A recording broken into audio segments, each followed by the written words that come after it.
Hola, soy Raúl Jeremías Soriano Gómez y te invito a escuchar esta explicación. Vamos a continuar leyendo y explicando algunos capítulos del segundo libro de Samuel, uno de los libros del Antiguo Testamento. Nos habíamos quedado en el capítulo número 14, vamos a darle lectura para ver qué es lo que nos sigue diciendo la historia del pueblo israelita en la época del rey David. Joab, hijo de Sarvia, sabía que el rey echaba mucho de menos a Absalón, así que mandó traer de Tecoa a una mujer muy astuta que allí vivía. Le dijo: finge que estás de duelo y vístete de luto y no te eches perfume, pues debe parecer una mujer que durante mucho tiempo ha estado de luto por algún muerto. Luego preséntate ante el rey y repite exactamente lo que voy a decir. Luego que Joab le dijo lo que tenía que repetir aquella mujer de Tecoa, fue ante el rey e inclinándose hasta tocar el suelo con la frente en señal de reverencia le dijo: dígnese su majestad en ayudarme. ¿Qué te pasa?, le preguntó el rey. Ella le respondió: yo soy viuda, mi marido ha muerto y dos hijos que tenía esta servidora de su majestad tuvieron una pelea en el campo y como no hubo quien los separara, uno de ellos hirió al otro y lo mató. Y ahora todos mis parientes se han puesto en contra mía y quieren que yo les entregue al que mató a su hermano para vengar la muerte del que fue asesinado y al mismo tiempo quitar de en medio al único heredero. Así van a apagar la única brasa que me ha quedado y van a dejar a mi marido sin ningún descendiente que lleve su nombre en la tierra. Entonces el rey respondió a la mujer: ve a tu casa, que yo voy a dar órdenes en favor tuyo. La mujer le contestó: mi rey y señor, si alguien ha de cargar con la culpa, que seamos yo y mi familia paterna, pero no su majestad ni su gobierno. Y el rey contestó: al que te amenace, tráemelo y no volverá a mostrarte más. Pero ella insistió: ruego a su majestad que invoque al Señor su Dios para que el pariente que quiera vengar la muerte de mi hijo no aumente la destrucción matando a mi otro hijo. El rey afirmó: te juro por el Señor que no caerá al suelo ni un pelo de la cabeza de tu hijo. Pero la mujer siguió diciendo: permita su majestad que esta servidora suya diga tan solo una palabra más. Habla, dijo el rey. Entonces la mujer preguntó: ¿por qué pues piensa su majestad hacer esto mismo contra el pueblo de Dios? Según lo que su majestad mismo ha dicho, resulta culpable por no dejar de que regrese su hijo desterrado. Es un hecho que todos tenemos que morir. Somos como agua que se derrama en el suelo, que no se puede recoger. Sin embargo, Dios no quita la vida a nadie, sino que pone los medios para que el desterrado no siga alejado de él. Ahora bien, si yo he venido a decir esto a su majestad, mi señor, es porque la gente me atemorizó. Por eso decidió esta servidora suya hablar por si acaso su majestad aceptaba hacer lo que he pedido. Si su majestad me atiende, podrá librarme de quien quiere arrancarnos a mi hijo y a mí de esta tierra que pertenece a Dios. Esta servidora suya espera que la respuesta de su majestad la tranquilice, pues su majestad sabe distinguir entre lo bueno y lo malo igual que un ángel de Dios, que Dios el Señor quiere con su majestad. El rey respondió a la mujer: te ruego que no me ocultes nada de lo que voy a preguntarte. Hable su majestad, contestó la mujer. Entonces el rey preguntó: ¿no es verdad que Joab te ha metido en todo esto? Y la mujer contestó: juro por su majestad que nada más cierto que lo que su majestad ha dicho. En efecto, Joab, oficial de su majestad, es quien me ordenó venir y él mismo me dijo todo lo que yo tenía que decir. Pero lo hizo con el deseo de que cambien las cosas. Sin embargo, su majestad es tan sabio que conoce como un ángel de Dios todo lo que ocurre en el país. Como consecuencia de esto, el rey dijo a Joab: mira, ya he resuelto este asunto. Ve y haz que regrese el joven Absalón. Entonces Joab se inclinó hasta tocar el suelo con la frente en señal de reverencia, bendijo al rey y le dijo: hoy he podido ver que cuento con el favor de su majestad, ya que su majestad ha hecho lo que este servidor suyo le sugirió hacer. Enseguida Joab se levantó y fue a Jesús para traer a Absalón a Jerusalén, pero el rey ordenó que se fuera directamente a su casa y no se presentara ante él. Por tanto, Absalón se fue a su casa sin ver al rey. En todo Israel no había un hombre tan bien parecido como Absalón, ni tan alabado por ello. De pies a cabeza no tenía defecto alguno. Cuando se cortaba el pelo, lo cual hacía cada fin de año porque le molestaban sus cabellos, pesaban más de 2 kilos según el peso real, y Absalón tenía 3 hijos y una hija llamada Tamar, que era muy hermosa. Durante 2 años Absalón estuvo en Jerusalén, sin poder presentarse ante el rey. Así que Absalón pidió a Joab que fuera a visitar al rey de su parte, pero Joab no quiso ir.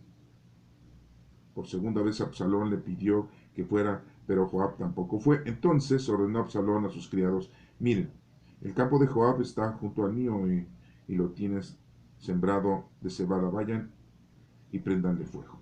Los criados de Absalón fueron y prendieron fuego al campo de Joab, el cual fue inmediatamente a casa de Absalón y le preguntó: ¿por qué han prendido fuego tus criados en mi campo? Absalón respondió: te mandé a decir que vinieras aquí para enviarte a ver al rey y decirle de mi parte que no tuvo objeto que yo viniera a Jesús, que hubiera sido mejor que me quedara allá. Yo quiero ver al rey y si soy culpable de algo, que me mate.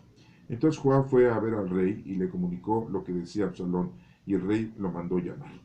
Y al llegar Absalón ante el rey, se inclinó hasta tocar el suelo con la frente. El rey, por su parte, lo recibió con un beso. Capítulo 15. Pasado algún tiempo, Absalón consiguió un carro de combate y caballos y formó una guardia personal de 50 hombres. Se levantaba temprano y se ponía a la orilla del camino en la entrada de la ciudad, y a todo el que llegaba para que el rey le hiciera justicia en algún pleito, lo llamaba y le preguntaba de qué ciudad venía. Si aquella persona respondía que era de alguna de las tribus de Israel, Absalón le decía: realmente tu demanda es justa y razonable, pero no hay quien te atienda por parte del rey. Y añadía: ojalá yo fuera el juez de este país para que viniera a verme todos los que tienen pleitos legales y yo les hiciera justicia. Además, cuando alguien se acercaba a saludarlo, Absalón le tendía la mano, lo abrazaba y lo besaba. Esto lo hacía con todos los israelitas que iban a ver al rey para que le hicieran justicia, y así les robaba el corazón a los israelitas. Al cabo de 4 años, Absalón le dijo al rey: ruego a su majestad que me permita ir a Hebrón a cumplir la promesa que hice al Señor cuando este servidor de su majestad vivía en Jesús, en Siria. Prometí al Señor que si él me concedía volver a Jerusalén, yo le rendría culto. Puedes ir tranquilo, respondió el rey. Entonces Absalón se fue a Hebrón, pero al mismo tiempo envió unos mensajeros a todas las tribus de Israel para decirles que en cuanto escucharan el toque de trompeta, anunciaran que Absalón había sido proclamado rey de Hebrón. Invitó además a 200 personas de Jerusalén, las cuales fueron con él de buena fe y sin saber nada del asunto. Asimismo, Absalón mandó llamar a uno de los consejeros de David, llamado Ahitofel, el cual vivía en Gilo, su ciudad, para que lo acompañaran mientras él ofrecía los sacrificios. De modo que la conspiración iba tomando fuerza y seguían aumentando los seguidores de Absalón. Un mensajero fue a decirle a David que los israelitas estaban haciéndose partidarios de Absalón. Entonces David ordenó a todos los oficiales que estaban con él en Jerusalén: huyamos ahora mismo o no podremos escapar de Absalón. Vamos, dense prisa, no sea que nos alcance y nos cause mucho daño y mate filo de espada a todos los de la ciudad. Y ellos respondieron al rey: nosotros estamos dispuestos a hacer lo que su majestad ordene. Así pues el rey salió acompañado de toda su casa real, dejando solo a 10 de sus concubinas para que cuidaran el palacio. Y después de haber salido el rey con todos sus acompañantes, se detuvieron en la última casa de la ciudad. A su lado se pusieron todos sus oficiales, mientras que todos los cereteos, peleteos de la Guardia Leal y los 600 geteos que lo habían seguido desde Gad desfilaban ante él. En ese momento el rey dijo a Itai, el de Gad: ¿por qué has venido tú también con nosotros? Es mejor que te vuelvas y te quedes con el nuevo rey, pues al fin y al cabo tú eres un extranjero desterrado de tu país. Apenas ayer llegaste, y ¿cómo voy a pedirte hoy que vengas con nosotros si ni yo mismo sé a dónde voy? Es mejor que te vuelvas y que te lleves contigo a tus paisanos. Que el Señor te bendiga y te acompañe siempre. Y Tai le respondió al rey: juro por el Señor y por su majestad, que donde quiera que su majestad se encuentre, sea para vida o para muerte, ahí también estará este servidor suyo. Entonces ven con nosotros, le contestó David. De esa manera se fue Itai con David, junto con todos sus hombres y la gente que lo acompañaba. Todo el mundo lloraba amargamente. Pasaron todos los arroyos de Cedrón. Luego pasó el rey y toda la gente siguió delante de él por el camino del desierto. También iba Sadoc con todos los levitas que llevaban el cofre del pacto de Dios, el cual dejaron junto a Abiatar hasta que toda la gente salió de la ciudad. Pero el rey le dijo a Sadoc: lleva el cofre de Dios de vuelta a la ciudad, pues si el Señor me favorece, hará que yo regrese y vea el cofre y el lugar donde éste se halla.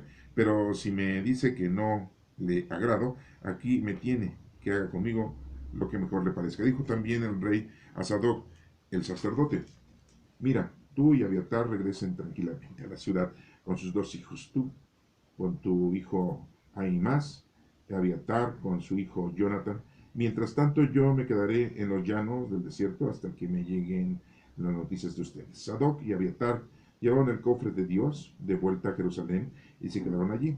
David subió la cuesta de los olivos, iba descalzo y llorando y con la cabeza cubierta en señal de dolor. Toda la gente que lo acompañaba llevaba también cubierta la cabeza y subía llorando. Y cuando le contaron a David que Ahitofel era uno de los que conspiraban con Absalón, David rogó al Señor que hiciera fracasar los planes de Ahitofel. Al llegar David a la cumbre del monte donde rendía culto a Dios, le salió al encuentro Osaí, el de la tribu de los arquitas, con la ropa rasgada y la cabeza cubierta de tierra. Y David le dijo: si te vienes conmigo, me serás una carga, pero si vuelves a Jerusalén y le dices a Absalón: Majestad, este siervo suyo estará a su servicio, igual que antes estuvo al servicio de su padre, me ayudarás a deshacer los planes de Aitofel, pues ahí cuentas con los sacerdotes Sadoc y Abiatar. Por tanto, comunícales siempre todo lo que escuches en el palacio. Sus hijos Ahimaaz y Jonathan también están allí, así que hagan de saber por medio de ellos todo lo que sepan. Y Husai, el amigo de David, llegó a Jerusalén en el momento en que Absalón hacía su entrada en la ciudad. Esta es palabra de Dios. Te alabamos, Señor. Bueno, pues hemos escuchado, hemos leído una parte histórica de una situación en la que se está encontrando el rey David con respecto a Absalón. Pero miren, yo quiero a ustedes decirles que aquí yo noto alguna situación de no continuidad. Habíamos leído nosotros los capítulos anteriores y había una continuidad de los hechos. Aquí se corta la historia y aquí nos empiezan a mencionar otra historia con respecto al pueblo israelita. Miren, yo no soy historiador, solamente me doy cuenta de que las cosas no es consecutivas, o sea, no te los están narrando, te están explicando las cosas de una continuidad. Hay unos cortes ahí y los agiógrafos pues son diferentes. Nos damos cuenta que aquí el otro escritor sagrado pues es otra persona, no es el mismo que el anterior. Y desafortunadamente en algunos capítulos se me olvidó a ustedes irles mencionando esto, y de que cuando van cambiando los agiógrafos, los escritores sagrados de capítulo a capítulo. Y bueno, pues ahorita se los estoy mencionando. Aquí este capítulo 14 está escrito por otro personaje y no nos está diciendo una continuidad de lo que había pasado anteriormente. Entonces, pues esto es importante también ustedes que lo denoten. Les vuelvo a reiterar, yo no soy historiador, solamente les explico una parte teológica, una parte en la que nosotros podemos ver qué es lo que Dios quiere que nosotros hagamos conforme a lo que estamos aprendiendo de la literatura, y principalmente de esta historia, ¿no? Y bueno, pues aquí Joab, que es uno de los sirvientes, por decirlo así, súbditos del rey David, dice muy claramente que es hijo de Sabia. Sabía que el rey echaba mucho de menos a Absalón. Fíjense cómo dice, sabía que el rey echaba mucho de menos a Absalón. Los otros geógrafos siempre dicen el rey David, no nada más agarran y dicen la palabra rey, no solamente lo dicen así, siempre lo están especificando, ¿no? El rey David, el rey David. Y aquí dice que el rey echaba mucho de menos a Absalón. O sea, tiene que explicar, tiene que especificar que es el rey David, pero bueno. Así que mandó traer a Tecoa, una mujer muy astuta que ahí vivía. Y fíjense cómo nos menciona un pasaje, ¿verdad? Como si fuese una comedia, como si fuese una no sé, un cuento, en donde le dice a una mujer que era muy astuta, ¿no? Que vivía allí, finge que estás de duelo y visitas de luto, para hacer convencer al rey, y que fíjense cómo nos lo va diciendo, dice, entonces el rey le respondió a la mujer, no dice el rey David, después de toda la plática que le dice la mujer que es viuda y que su marido se murió y que tuvo un problema con sus hijos y que sus parientes se han puesto en contra de ella y quieren que les entregue al que mató a su hermano, etcétera, etcétera, le hace toda esta historieta, ¿no? El geógrafo agarra y dice, entonces el rey respondió a la mujer, no dice el rey David. ¿Se dan cuenta cómo cambia mucho el formato? Esto es importante. ¿Saben por qué? Porque aquí nos damos cuenta que el geógrafo, el escritor, escribió esto y esto lo anexaron y los fueron juntando todos estos pasajes históricos y los fueron conformando en un solo bloque. Recordemos también que los capítulos, bueno, pues están puestos, no desde ese entonces. Estos ya, los capítulos y los versículos para nuestro estudio ya fueron puestos después de la era cristiana. Los judíos no tienen la separación por capítulos, así como lo tenemos nosotros. Ellos lo tienen de diferente forma. Ellos tienen compactado el libro de Samuel a uno solo. Entonces ahora nosotros pues sí lo tenemos así dividido. Bueno, aquí lo importante es ver la astucia, ¿no? El formato, el comportamiento de los seres humanos, que en este caso es el rey, en este caso es su servidor, un súbdito de él, ¿sí? Que trata de convencerlo, ¿sí? Y vemos la ironía, ¿no? En cada uno de los seres humanos, en los que tratan de convencer, tratan de engañar, tratan de hacer algo para provecho personal, y aquí lo estamos viendo de esta manera, ¿sí? Y habla la mujer, pero la mujer siguió diciendo, permita su majestad que esta se vea la suya, diga tan solo una palabra más. Habla, le dice el rey, dice, habla, dijo el rey. El otro agiógrafo, en los anteriores capítulos, dice, cuando va a hablar David, le dice, habla el rey David, el rey David, el rey David, y dice, y el rey David, y aquí nada más el rey. Bueno, según lo que su majestad mismo ha dicho, resulta culpable por no dejar que regrese su hijo desterrado. Es un hecho que todos tenemos que morir. Somos como agua que se derrama en el suelo. O sea, se aprendió muy bien todo el diálogo esta mujer, ¿eh? Debió haber sido actriz, ¿no? No tenía un chícharo que le estuvieran diciendo qué es lo que tenía que decir. Fíjense todo lo que les dijo Joab que tenía que decir y todo lo dijo. ¿Sí? Según el geógrafo. Bueno, ¿sí? Por esto decidió esta servidora suya hablar por mi caso su majestad aceptada, hacer lo que he pedido. Si su majestad me atiende, podrá librarme de quien quiere arrancarnos a mi hijo y a mí en esa tierra. Pero más adelante, en el versículo 18 dice, el rey respondió a la mujer, te ruego que no me ocultes nada de lo que voy a preguntarte. Pero fíjense cómo dice, el rey respondió, no dice el rey David.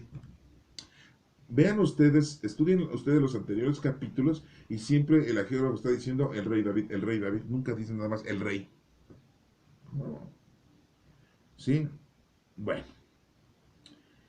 juro por su majestad que nada más cierto que lo que su majestad ha dicho. En efecto, Joab, oficial de su majestad, de quien me ordenó venir, y él mismo me dijo todo lo que yo tenía que decir. No, pues sí. Bueno, ya lo desenmascara, ¿no? Lo hizo con el deseo de que cambien las cosas, según ahí. Sin embargo, su majestad es tan sabio que conoce como un ángel de Dios todo lo que ocurre en el país. Como consecuencia de esto, el rey dijo a Joab, mira, ya he resuelto este asunto. Ve y haz que regrese el joven Absalón. O sea, agarra y dice, pues, ¿qué tiene de malo? Bien. Inclina a Joab hasta tocar el suelo con la frente, ¿verdad? Hoy he podido ver que cuento con el favor de su majestad. ¿Sí? Bueno. Joab se levanta, fue a Jesús para traer a Absalón a Jerusalén. Pero el rey le ordenó que se fuera directamente a su casa y no se presentara ante él. Por lo tanto, Absalón se fue a su casa sin ver al rey. Fíjense cómo dice, sin ver al rey. En otras dice, sin ver al rey David. O sea, siempre con esa distinción. Bueno, esto quiere decirles a ustedes que posiblemente esta parte de la historia fue anexada en este tiempo, en ese momento, fue anexada porque dijeron, bueno, pues está hablando del rey David, ¿no? Entonces vamos a clavarla ahí, ¿no? Y vamos a incorporarla aquí en esta historia, ¿no? Pero la verdad es que, pues no debieron, ¿no? Porque no tenía una continuidad de lo que estábamos viendo en el capítulo número 13, ¿no? Capítulo número 12, que ya lo acabamos de ver, ¿no? Sí. El número 13 está hablando de que David pues, se había apoderado de una mujer que no le correspondía. ¿Se acuerdan de eso? Bueno, y aquí es ya otra historia, ¿no? Después nos dice aquí en el versículo 25, dice, en todo Israel no había un hombre tan bien parecido como Absalón. Eso nos lo hubiera dicho desde antes el geógrafo, y apenas este geógrafo nos lo está diciendo. ¿Eso qué? Bueno, ¿qué tiene que ver eso? Fíjense, ¿eh? Y tan alabado por ello. De pies a cabeza no tenía defecto alguno. Ya estaba como Saúl, ¿no? Sí, no, pues, ¿se acuerdan de que también cuando Saúl lo vio, dijo, este muchacho alto, joven y bien parecido, ¿eh? Bueno, cuando se cortaba el pelo, lo cual lo hacía cada fin de año. O sea, son costumbres, ¿no? Pero bueno, aquí no las está mencionando el escritor, ¿no? Porque le molestaban sus cabellos, pesaban más de 2 kilos según el peso real. ¿No? 2 kilos de cabello. Es una exageración. Oigan, ¿se acuerdan de la corona? Esa de que le llevaron al rey David, que pesaba ¿cuánto? ¿30 y qué? 32 kilos, creo 33 kilos. Oigan, pesaba más que un garrafón del agua. ¿Sí? Garrafón y medio, imagínense, si apenas lo puede uno cargar con los dos brazos. Pónganse en la cabeza, pues para matar al rey. Y vamos, ¿quién es el rey? Carga la corona. Pues sí. No sé, de veras, a veces no le ponemos mucha atención a las cosas, pero se me hacen así unas figuras muy exageradas. ¿Sí? Bueno. Y Absalón tenía 3 hijos, número 3 significa poder, y una hija, bueno, llamada Tamar, que era muy hermosa. Tamara, Tamara. La hermosura, bueno, pues es muy relativa, acuérdense de eso. Durante 2 años Absalón estuvo en Jerusalén sin poder presentarse ante el rey, fíjense. ¿Mm? Todo porque Joab lo llevó. Así que Absalón pidió a Joab que fuera a visitar al rey de su parte. Pero Joab no quiso ir. Por segunda vez Absalón le pidió que fuera, pero Joab tampoco fue. Entonces ordenó Absalón a sus criados, miren, el campo de Joab está junto al mío y tiene sembrado cebada, quémenla. Entonces se da cuenta Joab y le dice, oye, pues, ¿por qué tus criados andan quemando? Dice, te mandé a decir que vinieras aquí para enviarte a ver al rey y decirle de mi parte que no tuvo objeto que yo viniera a Jesús, que hubiera sido mejor que me quedara allá. Yo quiero ver al rey y si soy culpable de algo, que me mate. Entonces Joab fue a ver al rey y le comunicó lo que decía Absalón. Y el rey lo mandó llamar. Al llegar, Absalón ante el rey se inclinó hasta tocar el suelo con la frente. El rey, por su parte, lo recibió con un beso. Fíjense, con un beso, ¿no? No eran homosexuales ni nada, así se saludan, ¿eh? Sí, porque luego empiezan con que, ay, no, pues es que se abrazan y se besan. Ah, no, sí, porque así es la gente, ¿no? Luego empieza, y más en nuestros días, ¿no? No tiene nada de malo eso, pero no. Eran heterosexuales, no eran homosexuales, ¿eh? Sí, no, pues, bueno, imagínense, ¿no? Judas Iscariote le dio un beso a nuestro Señor Jesucristo para entregarlo y iba a decir, ah, pues es que eran homosexuales. Pues eran costumbres, era la forma, ¿no? De saludarse, ¿no? Pero se dan cuenta como aquí la jerofa dice, el rey por su parte, ¿cuál rey? Tienen que estar especificado que el rey David, como lo decían en los anteriores capítulos. Este es otro geógrafo, este le valió, ¿no? No le iba a copiar al otro geógrafo, él agarró y dijo, yo lo digo como se me hincha la gana, ¿no? Y así lo explico, ¿no? Y pues no, ahí está. Todo eso es lo que yo quiero que ustedes lo analicen también. Pero ¿cuál es el mensaje teológico de aquí? Pues que miren, nosotros no debemos de ser como estas gentes, como estas personas. No caigamos en la inmundicia, en lo material, en lo vano, en lo visceral, en el engaño, en la mentira de la mujer, ¿verdad? El engaño de Joab, ¿sí? En la vanidad de Absalón. En el capítulo 15 nos menciona que se revela Absalón contra David, lógico. Todos quieren el poder, es como la presidencia, ¿no? Muchos dicen, no, que este presidente se quiere quedar otros 6 años. No, atrás de él hay como 100 que quieren el poder y no lo iban a dejar, ¿sí? Tendría que comprarlos a todos y decirles a todos, ustedes no van a ser presidentes, pero los voy a llenar, llenar, llenar de dinero. Bueno, dice aquí que pasado algún tiempo Absalón consiguió un carro de combate y caballos y formó una guardia personal que ya tenía guardaespaldas, ¿no? 50 hombres. Se levantaba temprano y se ponía a la orilla del camino a la entrada de la ciudad y a todo el que llegaba para que el rey le hiciera justicia en algún pleito, lo llamaba y le preguntaba de qué ciudad venía. Si aquella persona respondía que era de alguna de las tribus de Israel, ¿qué hacía Absalón? Le decía, realmente tu demanda es justa y razonable, pero no hay quien te atienda por parte del rey. Y añadía, ojalá yo fuera el juez de este país. Ay, no. O sea, les lavaba el coco, ¿sí? Sí, no. ¿Cuántas veces nos han lavado el coco aquí? Sí, no. La época del PRI. Estamos en México, la época del Partido Revolucionario Institucional. Siempre nos prometían y siempre nos prometían, ¿no? Y pues no, nunca ganaba otro partido, pues siempre ganaba el PRI. 70 años continuos ganó el PRI y siempre nos prometían y nos prometían. Y una matazón en 1968 y después una matazón en 1972, ¿no? Con los halcones, ¿no? Si sabían de todo eso, bueno, busquen en la historia, no lo voy a explicar ahorita, ¿no? Y vendían todas las paraestatales, ¿no? Vendieron los bancos, hicieron de dinero. Después compraron leche muy barata, que porque aquí estaba la tienda de la Conasup, o no saben ustedes eso, ¿verdad? Que daban la leche muy barata. Y en la época de José López Portillo, ¿verdad? Y compraba la leche del extranjero. ¿Y saben dónde venía esa leche? Era leche contaminada con radioactividad y se las vendían muy barata y él la compraba diciendo que había gastado mucho dinero y se la daba a la gente pobre y mucha gente que tomó esa leche se murió de cáncer de estómago y se propagó eso, ¿no? No, sí, de veras que no. Y prometían y prometían. Ya, se va el PRI, llega el PAN. No, no, no es comida, así se llama un partido, el Partido de Acción Nacional. Y valió, bueno, sí, llegó un presidente que al final de ahora en día le gusta la marihuana, dice que sus hijos siembran marihuana y que se debe de legalizar la marihuana para vender marihuana. O sea, O sea, inventen, o sea, qué cosas nos han pasado en este México, ¿no?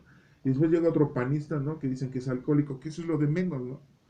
Pero lo peor que pudo haber hecho es que se rodeó de gente inepta y que le empezó a hacer la guerra a los narcotraficantes. Llegan de cuenta, es como si le dijeran ustedes a su hijo, a ver, sal con tu pistola de agua y moja al vecino, porque nos está cayendo mal. Y el vecino tiene una pistola calibre 22. Y sale el chamaco y lo empieza a mojar, pues lógico que el otro con una pistola pues lo mata. Así estuvo el enfrentamiento que hizo Felipe Calderón contra los narcos. Los quería enfrentar de una manera tan absurda y tan estúpida. Para enfrentar a la mafia, para enfrentar a los narcos, para enfrentar a la delincuencia organizada, se necesitan planes bien, o sea, bien estudiado todo. Pero bueno, miren, ya me estoy saliendo del tema. A lo que voy es de que no funciona, no funciona, ¿no? Y vemos aquí todas estas situaciones con este Absalón, pues que se le revela a nuestro Señor, ¿no? Bueno, no a nuestro Señor necesariamente, ¿no? Porque, bueno, pues David estaba representando a nuestro Padre Dios y pues está revelando a Absalón, ¿no? Ante el rey, al final de cuentas, Dios había puesto al rey David, ¿no? Así como puso al rey de Saúl y después iba a poner al rey Salomón, ¿no? Acuérdense lo que le dijo a David, ¿sí? No, no te vas a morir. Pero aquí ya no aparece el profeta Natán, ¿se dan cuenta? Aquí está desaparecido. El profeta, ¿se dan cuenta cómo no tiene una continuidad esta historia? Esto es sacado como de otro lado. Como que se encontraron este libro ahí tirado y dijeron, ay, mira, habla del rey David. Pues ponlo, mételo ahí. Ahí, clávalo. ¿En dónde? Después del capítulo 13. Ahí mételo, que lo lea el menso ese del Jeremías que está explicando, que lo lea el 14 y el 15, en el año 2022. Oigan, digo, tenía que ser yo muy estúpido para no darme cuenta de que esto pues, fue añadido, ¿no? Bueno. Y aquí sigue diciendo Absalón, dice, además cuando alguien se acercaba a saludarlo, Absalón le tendía la mano y lo abrazaba y lo besaba. No, no era homosexualismo, así eran los saludos, ¿eh?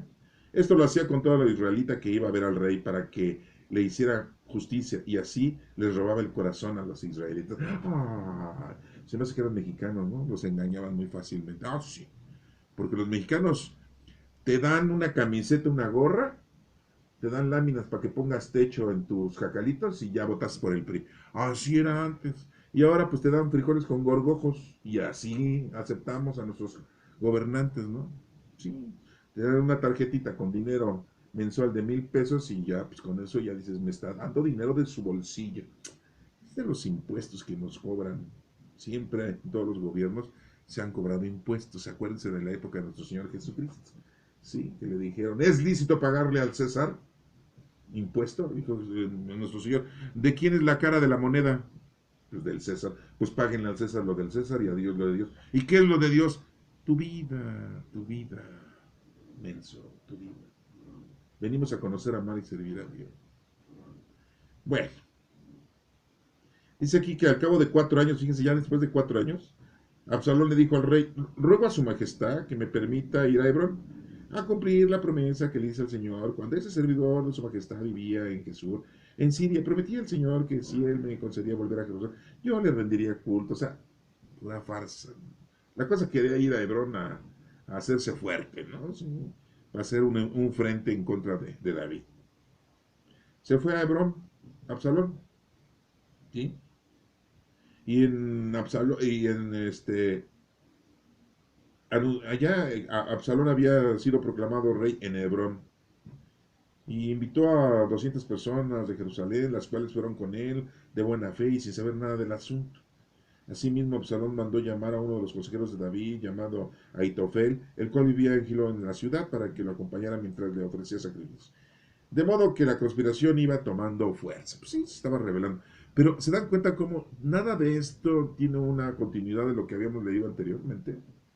Nos menciona que aquí David huye de Jerusalén, pues no que era muy guerrero, muy valiente, y le puso sus guamazos a los filisteos y a los amonitas. No, ya eso ya no nos lo están diciendo aquí. Y Natán, no, pues estuvo también David, empezó a luchar y llevaba a sus viejas y todo. Y Natán, el profeta Natán.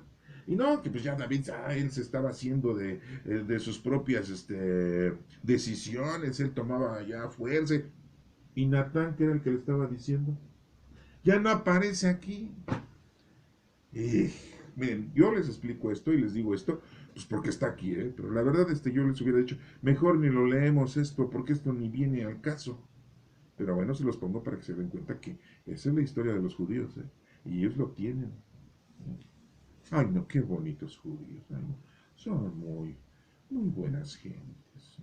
No todos, ¿eh? Hay unos sí y otros no. Sí, no, pues, como todo, como todos en este planeta. ¿Sí? Sí, sí, para que no vayan a decir que estoy hablando mal nada más de ellos. Después aquí nos dice entonces que David huye de Jerusalén. Huyamos ahora mismo o no podremos escapar de Absalón. Ay, qué miedo le tenía. Pues no que era muy fregón para los golpes. ¿Eh?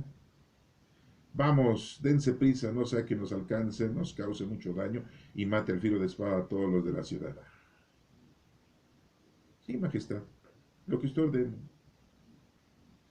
Sale el rey con todos acompañantes. A su lado se pusieron todos los oficiales, mientras que todos los cereteos y peleteos de la Guardia Real y los 600, ¿sí?, geteos que lo habían seguido desde Gat desfilaban ante él. En ese momento el rey dijo a Itai, el de Gat, ¿por qué has venido tú también con nosotros? Pues si tú eres un extranjero, pues ¿por qué vienes? Pues acabas de llegar.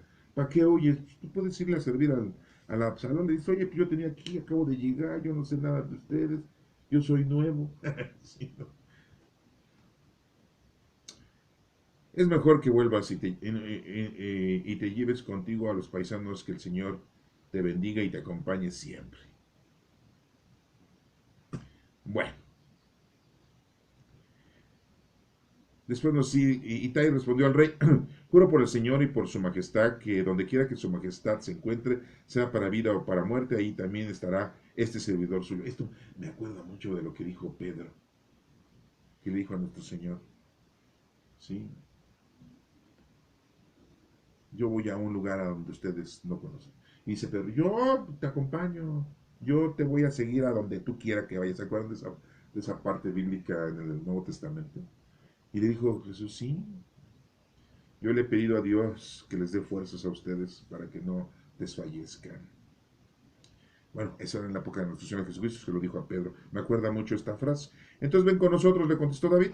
De esta manera se fue a Itai con David. Bueno, pasaron todos el arroyo del Cedrón. Pasó el rey. También iba a Sadoc con los levitas que llevaban el cofre del pacto de Dios. Lo dejaron junto a Abiatar, el cofre del Señor. Acuérdense que estaban las tablas de la ley, el báculo y el sobrante del maná, que dio Dios esa comida al pueblo israelita durante 40 años. 40 años les estuvo dando de tragar, bola de baquetones. Lleva el cofre de Dios de vuelta a la ciudad para que el Señor me favorezca. Hará que yo regrese. Hace un plan David, dice. Pero el rey le dijo a Sadoc, lleva el cofre de Dios de vuelta a la ciudad. Pues si el Señor me favorece, hará que yo regrese y vea el cofre y el lugar donde éste se halla. Pero si me dice que no le agradó, aquí me tiene que haga conmigo lo mejor que le parezca. Dijo también el rey a Sadoc, el sacerdote, mira, tú y Abiatar regresen tranquilamente a la ciudad con sus dos hijos. Les da esa indicación, ¿no? Llevan Sadoc y Abiatar el cofre, vuelta a Jerusalén, y se quedaron ahí. David subió la cuesta de los olivos, iba descalzo y llorando, y con la cabeza cubierta en señal de dolor. Toda la gente que lo acompañaba llevaba también cubierta la cabeza y subía llorando. Y cuando le contaron a David que Ahitofel era uno de los que conspiraban con Absalón, David rogó al Señor que hiciera fracasar los planes de Ahitofel. Llega a la cumbre del monte, donde se rendía culto a Dios. Salió al encuentro Josaí de la tribu de los arquitas, con la ropa rasgada y la cabeza cubierta de tierra. David le dijo, si te vienes conmigo me serás una carga. Pero si vuelves a Jerusalén y le dices a Absalón, majestad, este siervo suyo estará a servicio, este siervo suyo estará a servicio igual que antes estuvo al servicio de su padre. Me ayudarás a deshacer los planes de Ahitofel. Pues ahí cuentas con los sacerdotes Sadoc y Abiatar, y comunícales siempre todo lo que escuches del palacio.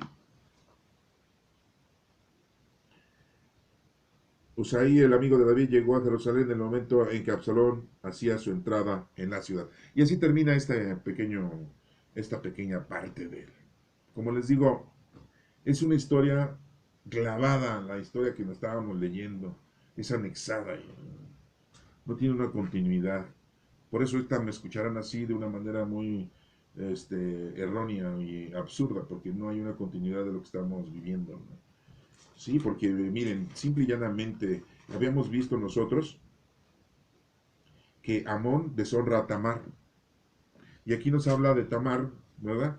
Que es una mujer muy hermosa. No nos dicen nada de lo que le había ocurrido con Amón. Una. Dos, ¿sí? Absalón se venga de Amón, ¿sí?